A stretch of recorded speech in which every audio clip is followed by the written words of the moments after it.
Take a look at this painting from the 1700s. It's called A Journey to Egypt and the Near East. It depicts William George Brown, a famous English traveler, meeting the Sultan of Darfur, Ald el-Rashman, in 1793. At this time, Darfur was its own nation, an independent sultanate in the heart of Africa. Today, it's only a part of Sudan, a troublesome part where war seems to have taken up a permanent residence. Sudan is in a civil war. Even after the South became independent, the internal conflict of the country hasn't died down, and the previous North-South divide seems to have turned into what is essentially a East-West one. Today, the RSF forces control much of West Sudan, including key areas of Darfur. They've also very recently taken control of the Eglig oil field, the largest one in the country, while the National Army controls the east, the Nile River, and access to the Red Sea, as well as the capital of Khartoum. In the middle of this are small armed groups that control their respective small regions. There is a place a bit like Asterix in Darfur, which is right at the middle. It's a volcano right at the middle called the Jebel Mara, which is not controlled by the RSF, and it's going to be very difficult to be controlled by the RSF. And that place is controlled by Zagawa, it's called SLM, Sudan Liberation Movement, and that is always going to be an area that is going to be kind of a little focus of independence inside Darfur. So that might be interesting. It's, by the way, the Sudan has never been able to conquer that area. Even with a unified Sudan, they have never been able to pacify or control that area, which has the most delicious oranges I have ever tasted in my life. But Darfur is the focus for this video because if the war goes a certain way, it could end up breaking away and becoming a new country. While researching for this video, I had the chance to speak to Pedro. He's a humanitarian aid worker who spent years in Sudan and knows a lot about this. So I lived in Darfur for 4 years, in Niala, in South Darfur, and in Janina, on West Darfur, on the border with Chad. I lived there for 4 years, and then I came back and lived for another 2 years in Khartoum recently, just before the war, this latest war that broke out. So through his experience and additional research, let's find out how Africa might be gaining a new country in the near future.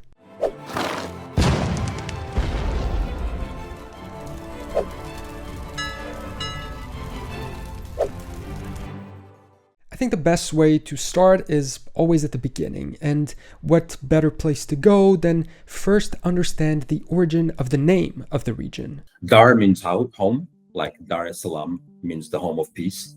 So the Darfur is the home of the Fur. The Fur is the main ethnic group in Darfur, but there's more. There's Zagawa and there's Masalit, and those are the three main ethnic groups of Black African, like Bantu origin. The name of the people themselves dates back a long time. The first historical mention is from 1664 when J.M. Vansleb, a German traveler, wrote about his trip there. Fur would be the name given by the arriving Arab elite to the original inhabitants of the country, and it would have meant something like those with very dark skin. Most of the region consists of a semi-arid plain, which typically isn't great to live in. But the Mara Mountains offer plentiful water, and by the 12th century, the Daju people created the first kingdom of the region. At least the first one that we know about in historical records. It was called precisely the Daju Kingdom. We can see its name on this old 12th century map by Al-Idrisi.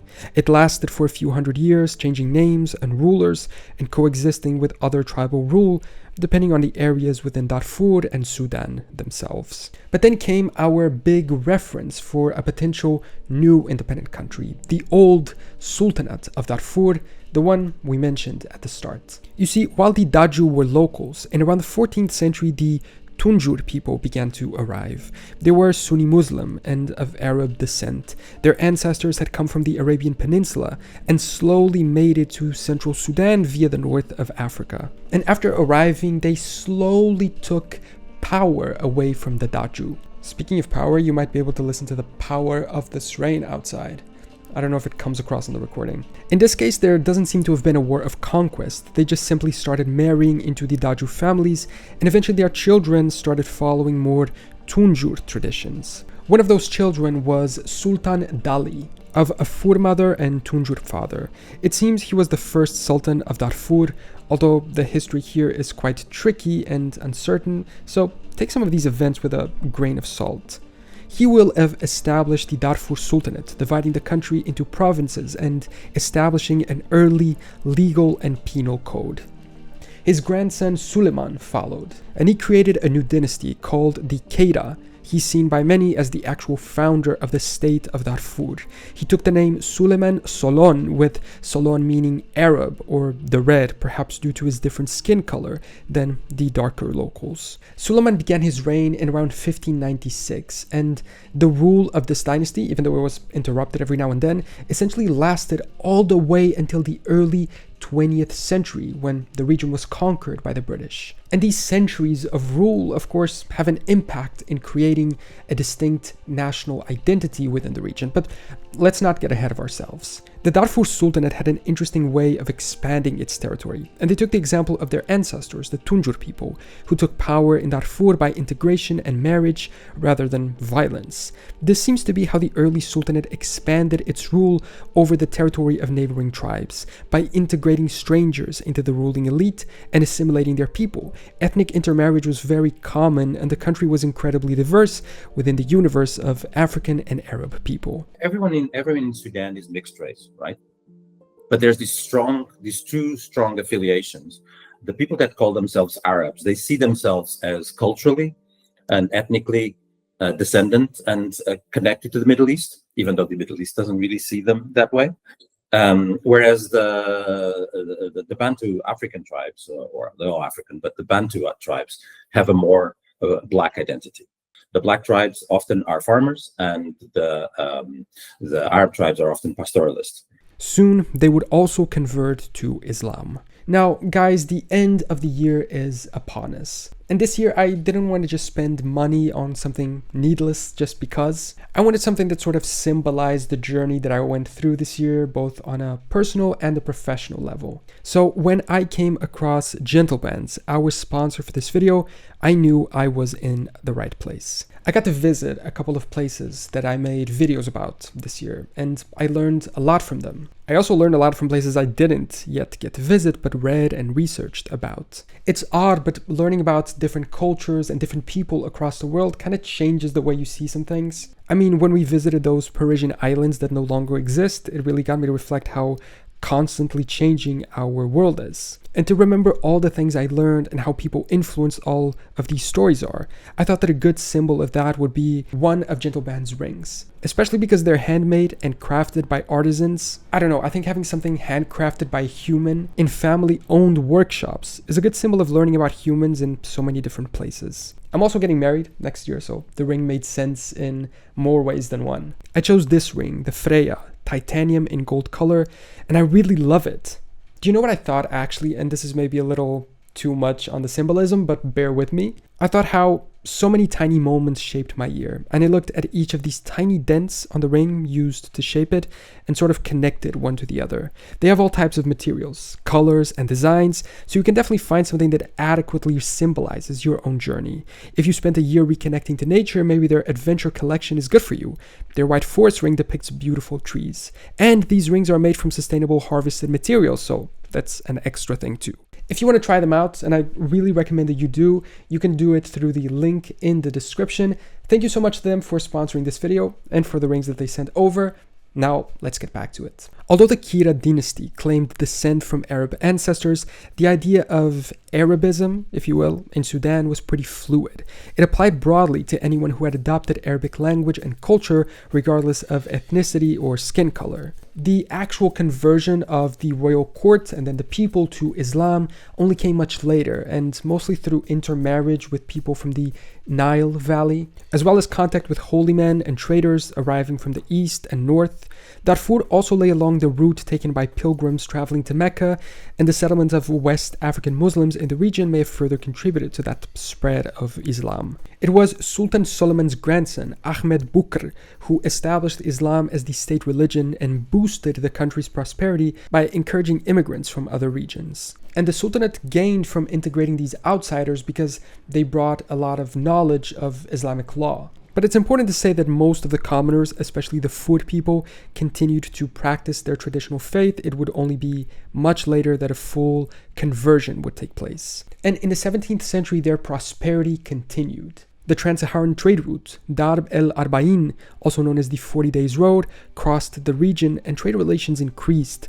At the same time, gold mining began taking off and riches continued to grow.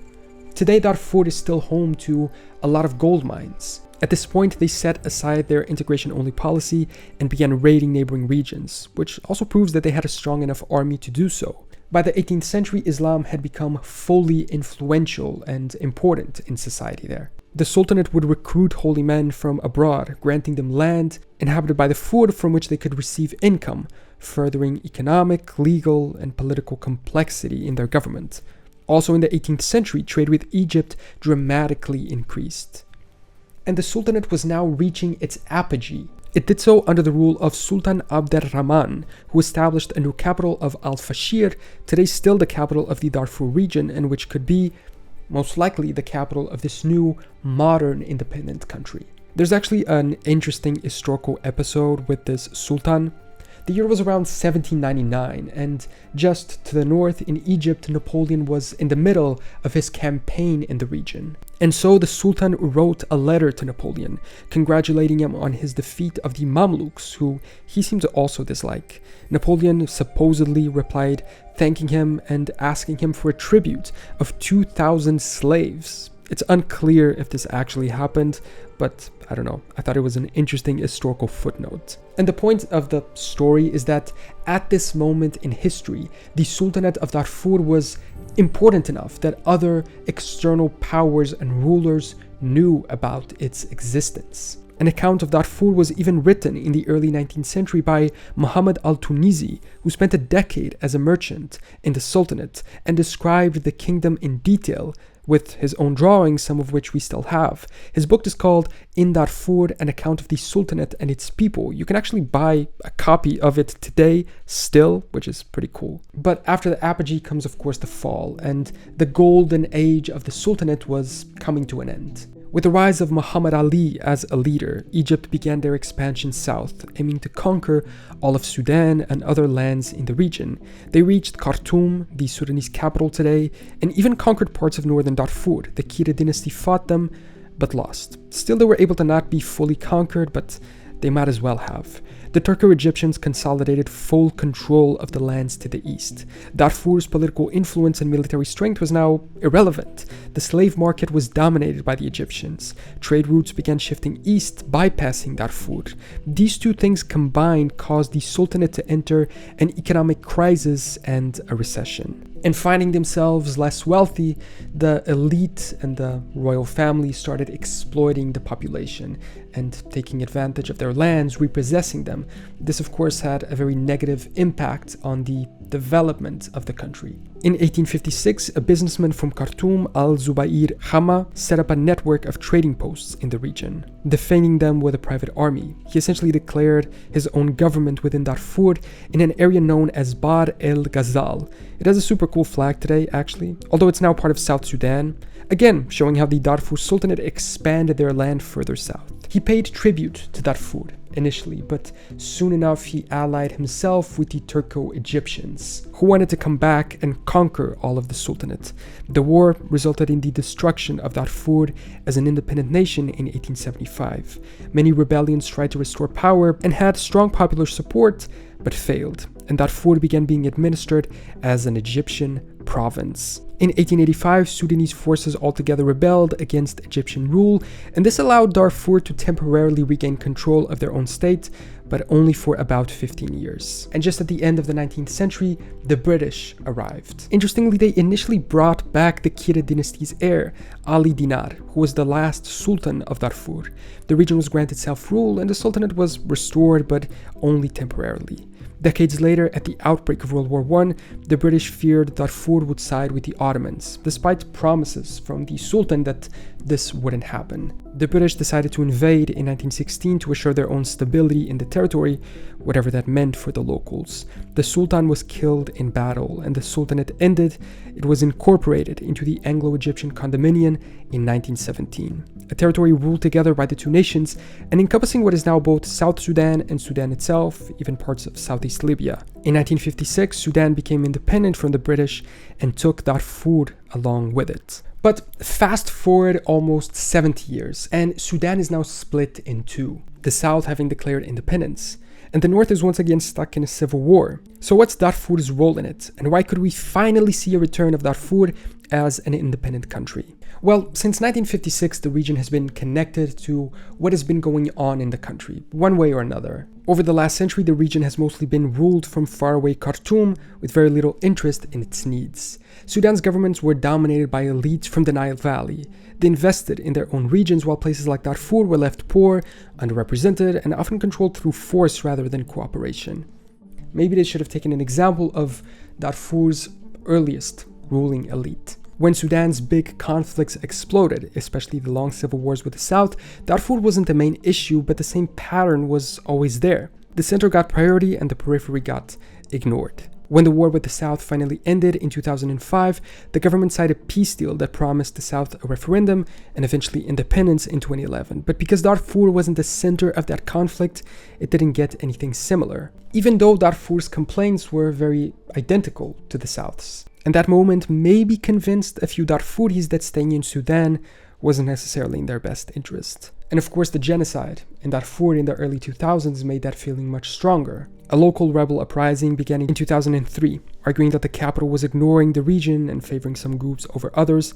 Instead of negotiating, the government created an armed, mostly Arab militia known as the Janjaweed, who destroyed hundreds of villages, killed huge numbers of civilians, and forced millions from their homes, especially non-Arab groups like the Fur, the Masalit, and the Zagawa. People used to live in kind of harmony. I met a lot of mixed families where either the husband or the wife were Arabs and the other partner were from the other tribe. So this was okay until the genocide of Darfur in 2004, where Sudan was still one country, Sudan and South Sudan. That's the longest running civil war in Africa that ran from, 1958 all the way to 2005 with some breaks. And so as North and South Sudan were coming to a conclusion and peace talks, the Darfur rebel groups start emerging, sort of like basically complain about them being abandoned by Khartoum, by the capital, right, in terms of investment, in terms of rights. And so Khartoum, which was just wrapping up a peace deal with the South, with Juba, really cracked down very heavily on this. And for almost a year, they closed down Darfur, and there was this massive genocide. And Khartoum, who is the people in Khartoum, al-Bashir at the time, who identified very much as Arab, naturally armed the Arab tribes in Darfur and completely tipped the balance of power and create this association between the Arab tribes of Darfur with the powers in Khartoum. And so from that moment on, this became much more ethnic. It wasn't really ethnic at the time. I mean, as I said, there was a lot of mixed families. And now I can't see that happening anymore right now, right? So that group was called the Janjaweed, the devils on horseback. That were basically because they just stormed the villages on horseback and camelback and raised the villages to the ground. And so suddenly all the Arabs were associated with this group and the Africans were associated as the victims. And when your own government turns against your people, it doesn't really make you want to stay a part of that country. Out of those militias eventually came the Rapid Support Forces, or RSF. In 2013, they were reorganized into an official paramilitary group to aid the official military. Their base of operations was Darfur, but they became active all across the country, fighting rebels, patrolling borders. They also gained their own money through gold mines in Darfur, which made them powerful and quite independent from the regular army. So Sudan ended up with two armed forces that were supposed to cooperate but were in reality rivals. And in 2023, it exploded into a nationwide war between the two. Darfur became quickly one of the main battlegrounds because the RSF already had roots there and could seize control more easily than the army. Today, the RSF controls much of Darfur and has even announced its own governing structures in the areas that it holds. Meanwhile, the army and official government are mostly based on the eastern side of Sudan and have very little control in the west. Whether Darfur would become an independent country very much depends on how the war ends. What neighboring countries think. The president of Chad is Zagawa. Okay. If I remember the three tribes that I mentioned, the Black Bantu tribes, is Fur, Zagawa, and Masalit. The president and the ruling ethnic group in Chad is Zagawa. And they've been supplying the Darfur rebels, that fight the Janjaweed and that fight Khartoum on their side. And so there is a fear of spillover, and we don't know what Chad is going to do. Back in the day of Gaddafi, Libya was quite interventive in this, mostly because the Arab tribes would support the Gaddafi, and then Gaddafi would support them in return. The dynamics have changed somehow, and one of the Black tribes military groups, the GEM, the Justice and Equality Movement, became supported by Libya. So it's very difficult to imagine the spillover effects of this regionally. But I don't think Khartoum can do much about this. The leverage is really, if you see a map of what the different groups control of Sudan, I mean, Darfur has basically kind of one color, which is RSF controlled. And also, I forgot to ask about South Sudan. Are they staying completely out of it? Traditionally, they support the rebel groups because they were seen as kind of the same struggle, and the groups would often pass through South Sudan on the way to the Nuba Mountains. The Nuba Mountains were an area that was ethnically closer to South Sudan, but stayed stuck in the north when the split happened. In fact, the main army of South Sudan is called SPLM, and the rebel armed group in the Nuba Mountains is called SPLM North. Right? It's not even that under the radar. And so traditionally, yes, but because South Sudan has its own civil war raging from day one of the independence, the allegiances have shifted quite a bit. And the other unknown would be Ethiopia. On the other side, and has a border, and has at times either supported the Khartoum or supported other groups, depending on whether Sudan has aligned with Egypt.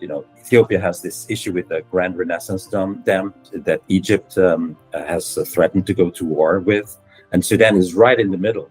And so depending on how Sudan places themselves in this conflict, they either get supported by Ethiopia or by Egypt. And so, yeah, all of this is surrounded by quite a lot of instability, and it's kind of hard to imagine which way are the allegiances going to go. And whether international powers are willing to accept new borders. But the idea isn't coming out of nowhere. It's rooted in those decades of being ignored and repressed, and also in those centuries of actually being their own country. So I was in Sudan when the country split up, and most of my Sudanese friends describe this as chopping the leg, losing South Sudan. I mean, and of course, this is how it happens. I mean, if you've lived all your life with a notion of a country, and suddenly part of it secedes, it feels like somehow, even though the right for self-determination is a universal human right, it's not. It's painful, right? So I don't think willingly people in the rest of Sudan will accept, but I think the leverage now is on the RSF. They've completed the conquest of Al Fashir, which was the capital of North Darfur and the traditional historic capital of Darfur, and they've completed that conquest, maybe a few weeks ago, a month ago, and so the leverage is not on the Khartoum side. The leverage is on the RSF side. If they want to secede, they will. They might not get recognition, a little bit like Somaliland, that works like a country, but is not recognized by anyone. And what is craziest is that the potential new rulers aren't the actual people of Darfur, so they might be met with a crazy situation where they are independent but ruled by another repressive government. And the question is independence from Sudan actually worth it? If the rulers aren't the region's own population?